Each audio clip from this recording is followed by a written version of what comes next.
Las tres cabezas del dragón. El gobierno en tiempos del rey Aegon I. Aegon I Targaryen fue un guerrero célebre, el más grandioso conquistador de la historia de Poniente, si bien muchos consideran que sus mayores hazañas llegaron en tiempo de paz. El trono de hierro se forjó a base de fuego, acero y espanto, así se cuenta. Pero una vez templado, se convirtió en la sede de la justicia de todo Poniente. La reunificación de los siete reinos bajo el gobierno de los Targaryen fue la piedra angular de la estrategia de Aegon I como monarca. Con este fin, puso gran empeño en atraer a su séquito y su consejo a hombres e incluso mujeres de todas partes del reino.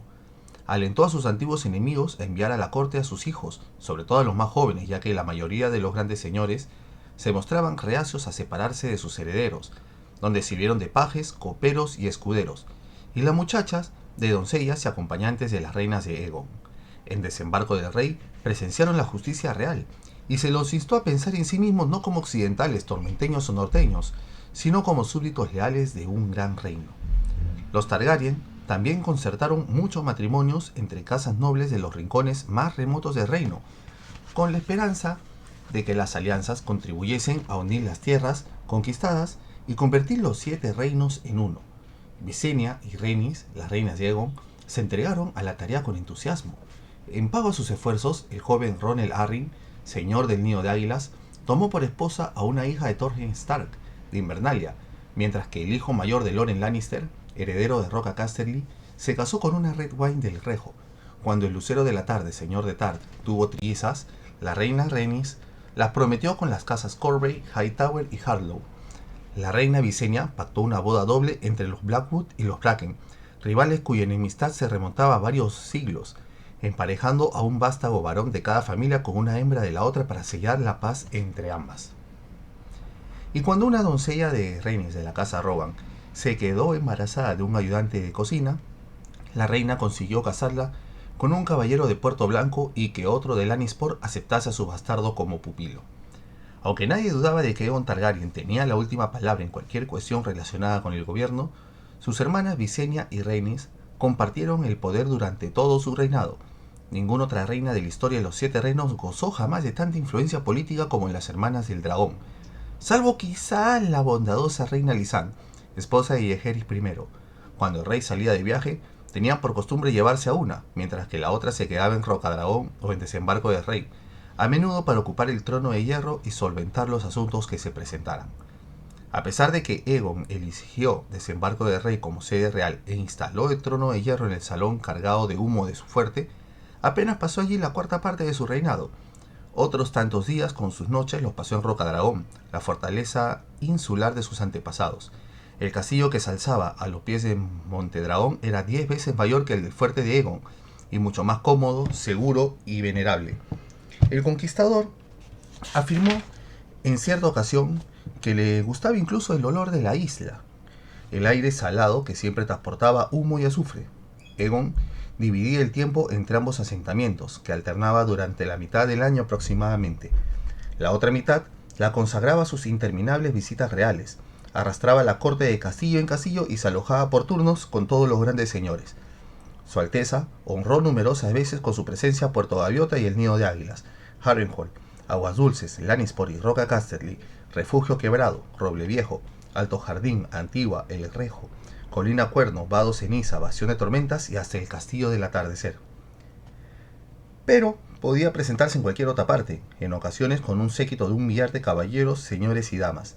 Viajó 3 veces a las Islas de Hierro, 2 a Pike y otra a Grand Wick. Se quedó 15 lunas en Villa Hermana en el año 19 después de la conquista y visitó el norte en 6 ocasiones. En 3 de ellas se alojó en Puerto Blanco, en 2 en Fuerte Túmulo y una en Invernalia, en el que sería su último viaje real en el 33 después de la conquista. Cuando le preguntaron el porqué de tantos viajes, respondió con su famosa máxima: prevenir la rebelión es mejor que reprimirla. Contemplar al rey en todo su poderío, montado en Valerion, el terror negro, y acompañado de centenares de caballeros ataviados de resplandeciente seda y acero, contribuía mucho a infundir lealtad en los banderizos revoltosos. Añadió que el pueblo llano necesitaba ver de vez en cuando a sus monarcas y saber que tenía la oportunidad de exponerles sus quejas y preocupaciones. Y así era. Gran parte de cada viaje real transcurría entre banquetes, bailes, partidas de caza y jornadas de cetrería, puesto que los señores competían en hospitalidad y magnificencia, pero Egon también se aseguraba de celebrar audiencias en todos los lugares que visitaba, ya fuese desde un estrado en el castillo de un gran señor o desde una piedra cubierta de musgo en las tierras de un labriego. Lo acompañaban 6 mestres para resolver todas sus dudas sobre la historia, las leyes, las costumbres locales, para consignar los decretos y dictámenes de su Alteza. Un señor debe conocer la tierra que gobierna, como dijo más adelante el conquistador a su hijo Ennis, y los viajes de Egon le sirvieron para obtener mucho conocimiento sobre los 7 reinos y sus habitantes. Cada reino conquistado contaba con leyes y tradiciones propias, y el rey Egon procuraba no interferir. Permitió que sus señores continuasen gobernando como hasta entonces, con los mismos poderes y privilegios. Las leyes de sucesión y herencia se mantuvieron, se consolidaron las estructuras feudales, y los señores, grandes y pequeños, conservaron el fuero de disponer sobre la vida y suerte de sus villanos, así como el derecho de pernada allí donde existiera esa costumbre. Egon buscaba la paz ante todo. Antes de la conquista eran habituales las guerras entre los reinos de Poniente. Lo inusitado era que transcurriese un año sin que nadie se peleara con nadie en ninguna parte. Incluso en los reinos en los que se decía que había paz, los señores vecinos solían resolver sus disputas a punta de espada. El ascenso de Egon al trono remedió la situación en gran medida. Los señores menores y los caballeros hacendados debían presentar sus querellas ante aquellos a quienes debieran vasallaje y acatar sus juicios. En cuanto a las diferencias entre las grandes casas del reino, correspondía a la corona resolverlas. La ley suprema del reino será la paz del rey, decretó Egon, y cualquier señor que vaya a la guerra sin mi permiso se considerará un rebelde y un enemigo del trono de hierro. El rey Egon también promulgó decretos que regulaban los impuestos, las tasas y los aranceles de todo el reino. Antes de su reinado, cualquier puerto o señor menor era libre de exigir cuanto quisiera a parceros, campesinos y mercaderes. Además, dictaminó que los hombres y mujeres santos de la fe, al igual que sus tierras y posesiones, estaban exentos de tributos, y secundó el derecho de los tribunales de la fe a juzgar y sentenciar cualquier septón, hermano juramentado o hermana sagrada cuya conducta estuviera en entredicho. Pese a no ser devoto, el primer rey Targaryen siempre procuró granjearse el apoyo de la fe y del septo supremo de Antigua. Desembarco del rey creció en torno a Egon y su corte hasta abarcar las 3 grandes colinas cercanas a la desembocadura del río Aguas Negras y expandirse a su alrededor. La mayor empezó a recibir el nombre de la colina Alta de Egon, y pronto las otras se las conoció como la colina de Visenya y la colina de Rennes. Sus nombres anteriores cayeron en el olvido. La sencilla fortificación asentada en un montículo que Egon había construido apresuradamente no era apropiada en tamaño ni en grandeza para alojar al rey y a la corte, y empezó a ampliarse ya antes del fin de la conquista. Se erigió un torreón de troncos de casi 20 varas de altura, con un salón inmenso en la parte inferior, y al otro lado de la muralla una cocina de piedra y con techo de pizarra por si se producía un incendio. Aparecieron establos, seguido de un granero. Se levantó una nueva atalaya que doblaba en altura la anterior. El fuerte de Egon no tardó en amenazar con reventar su propia muralla, de manera que se construyó otra empalizada que abarcaba una parte mayor de la cima de la colina y dejaba espacio para un barracón, una armería, un septo y una torre achatada. Al pie de las colinas, a orillas del río, surgieron muelles y almacenes, donde antes no había sino un puñado de barcos de pesca. Empezaron a atracar naves mercantes de Antigua y de las ciudades libres, junto con barcoluengos de los Velarios y los Celtigar. Gran parte de la actividad comercial que se desarrollaba en Poza de la Doncella y el Valle Oscuro se trasladó a Desembarco del Rey. Surgieron un mercado de pescado en la ribera y otro de paños al pie de las colinas, así como un edificio de aduanas. Se instaló un modesto septo en el casco de una coca abandonada en el Aguas Negras, seguido de otro más sólido, de cañas y bajareque, en la costa. Más adelante se construyó un segundo septo en la colina de Visenya, el doble de grande y el triple de imponente, con oro que envió el Septón Supremo. Las casas y tiendas brotaron como hongos. Los ricos construyeron mansiones amuralladas en la ladera de las colinas, mientras que los pobres se racimaron en miserables casuchas de adobe en la parte baja. Desembarco del rey no se planificó, simplemente creció. Pero creció deprisa. En la primera coronación de Egon no era más que una aldea agazapada a los pies de una sencilla fortaleza. En la segunda era ya una ciudad floreciente que albergaba millares de almas. En el 10 después de la conquista se había convertido en una auténtica urbe, casi tan grande como Puerto Gaviota o Puerto Blanco. En el 25 después de la conquista había superado a ambas en tamaño para convertirse en la tercera localidad más poblada de todo el reino, solo por detrás de Antigua y Lannisport. Sin embargo, Desembarco del Rey se distinguía de sus rivales en que no tenía muralla.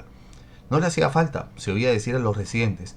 Ningún enemigo osaría atacarla mientras estuvieran los Targaryen y sus dragones para defenderla. Quizás el rey compartiese su opinión al principio, pero la muerte de su hermana Rhaenys y de Meraxes, la dragona de este en el año 10 después de la conquista, así como los ataques a su real persona, sin duda lo hicieron recapacitar.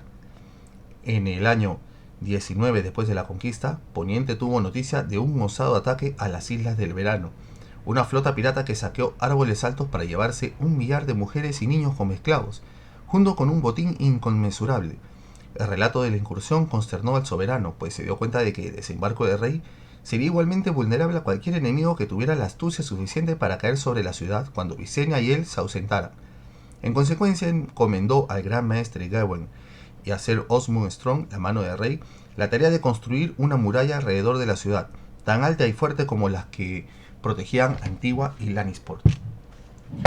Para honrar a los 7, Aegon decretó que tuviese 7 puertas, todas ellas dotadas de enormes cuerpos de guardia y torres defensivas. Las obras se emprendieron al año siguiente y continuaron hasta el 26 después de la conquista.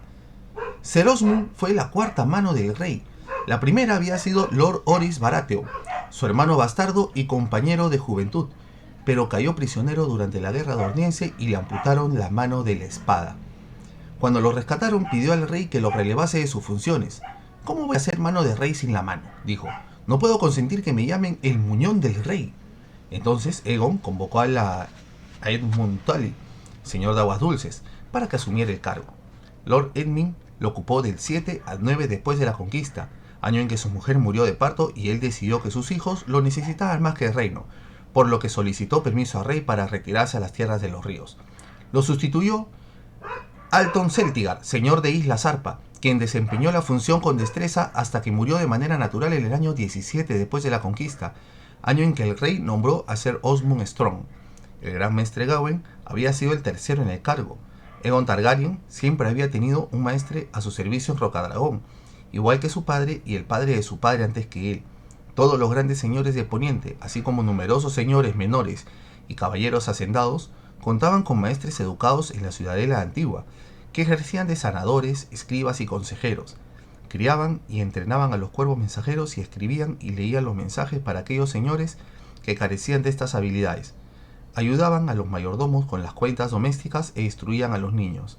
Durante las guerras de la conquista, Aegon y sus hermanas contaban con un maestre cada uno, y más adelante el rey llegó a tomar a su servicio hasta media docena para que lo ayudaran en sus asuntos.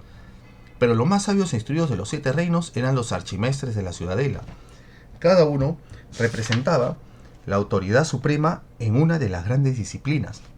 En el 5 después de la conquista, el rey Aegon, consciente de lo beneficiosa que sería esa sabiduría para el reino, solicitó al cónclave que enviara a uno de sus miembros para que lo asesorase en todas las cuestiones relativas al gobierno. Así se creó el cargo del Gran Mestre, por petición del rey Aegon. El primer investido fue el archimaestre Olidar, custodio de las crónicas, cuyo anillo, báculo y máscara eran de bronce. Su sabiduría era excepcional, pero también lo era su vejez, y dejó este mundo menos de un año después de vestir el manto del Gran Mestre.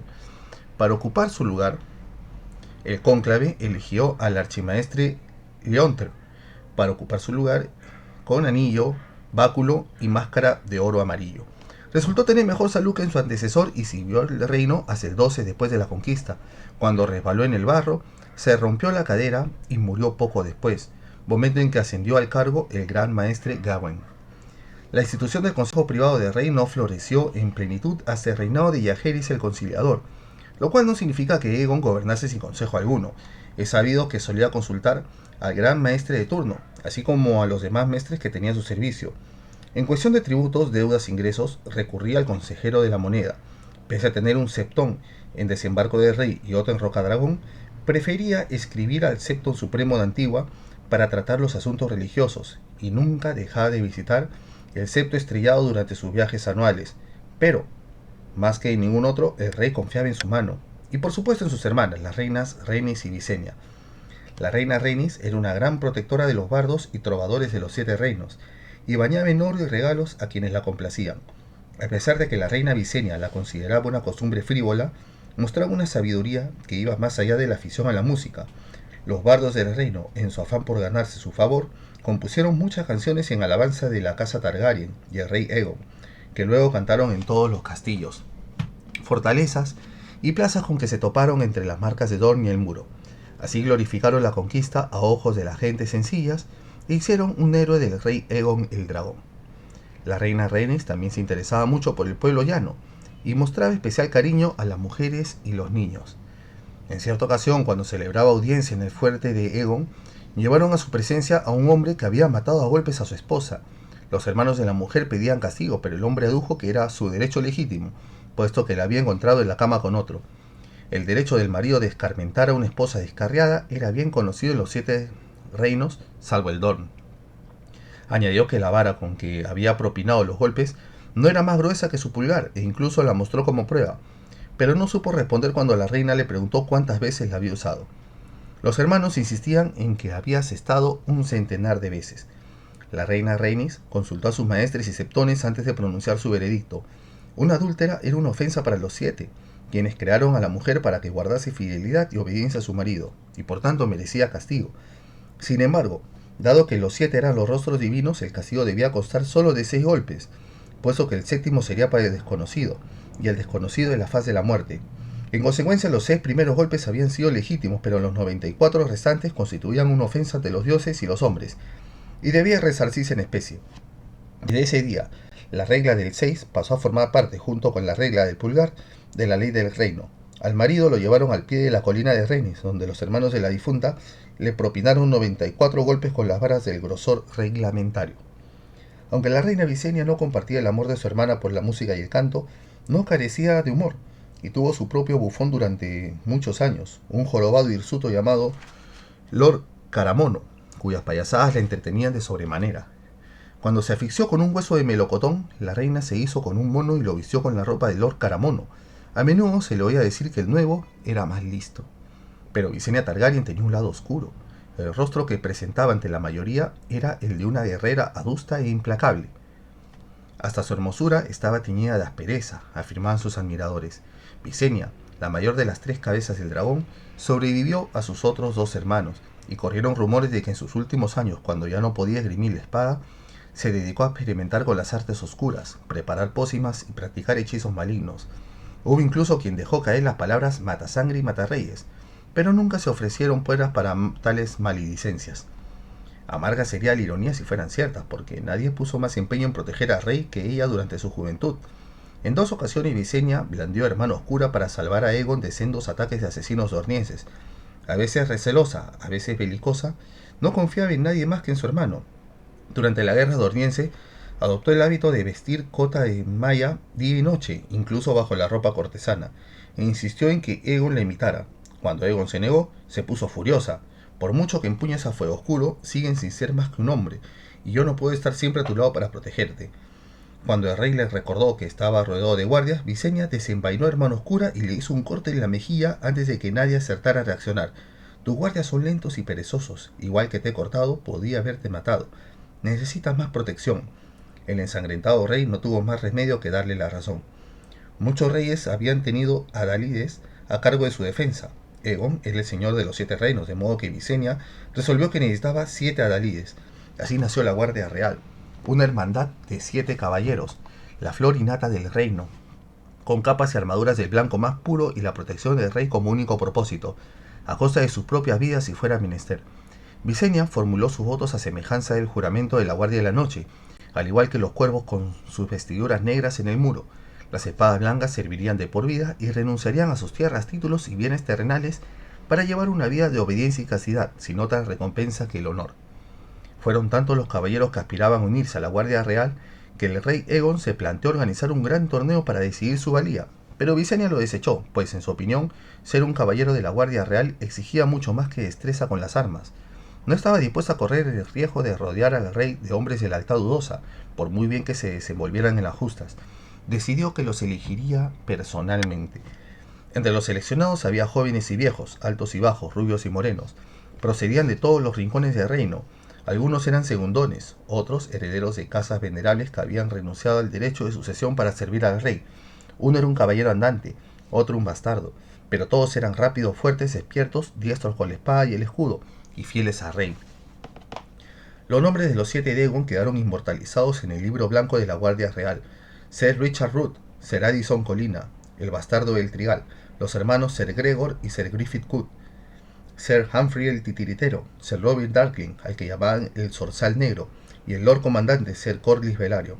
La historia da buena fe del criterio de Visenya Targaryen. Todos sirvieron con valor hasta el final de sus días, y 2 murieron defendiendo al rey. Muchos son los valientes que desde entonces han seguido sus pasos, escrito sus nombres en el libro blanco y vestido la capa blanca. La Guardia Real es sinónimo de honor hasta nuestros días. 16 Targaryen sucedieron a Aegon el Dragón en el trono de hierro, hasta que la rebelión de Robert acabó con la dinastía.